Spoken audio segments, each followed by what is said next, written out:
So Heather, for example, my disability, I take medication for anxiety. Before I go on placement, I liaise with the clinical mentor and mention that I do take medication for anxiety, and I say it is controlled, but I say that, for example, if I seem to be getting more anxious, for the clinical mentor to let me know, and then I can make some adjustments. I didn't need many adaptations here at university, but I did need to use my own laptop, because all the software that's available is on the laptop, rather than have someone try and install it on a university machine. I also suffer with anxiety. I do let my clinical mentor know, and they are very good at putting things into place.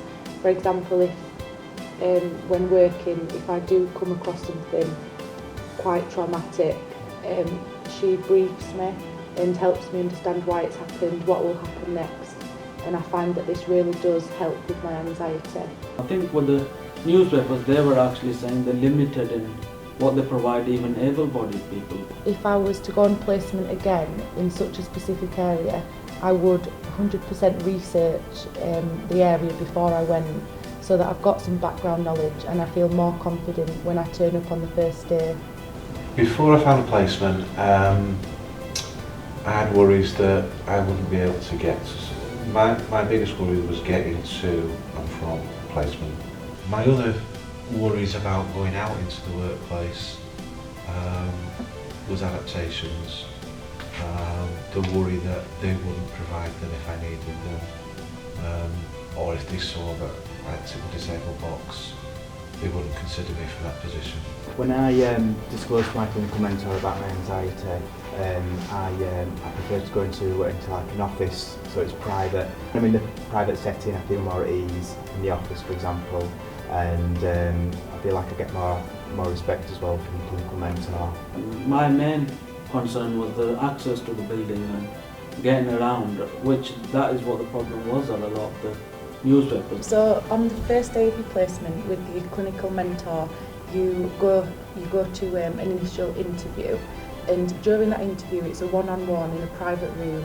So I often put in my interview, I disclose to my mentor that I do suffer with anxiety and also health anxiety, and they write it in my plan that to talk me through anything that I see that could affect my anxiety. I think in my case, preparing for placement was quite easy. It was in the university that I was studying. The transport was, somebody sorted out a lift so I could get to university, but I had to find alternatives in case that person wasn't in. So I planned my train routes here to university. So when I'm on placement, clinical placement, I still have the link to disability services at the university, which is really good, and it makes me feel more at ease. For example, if I need some more support, I can liaise quite easily by email or telephone with disability services. Well, on work placement, Jamie kind of does the job he does during the day here to the gym, and Jamie's there when I'm recording the interviews, kind of dealing with the Zoom mic and any of the equipment I need taken on my back. So Jamie's role in a way is the same as it is during the day.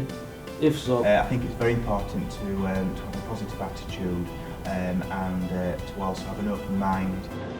If you're a disabled student, disclose your disability unless you feel it won't affect the job.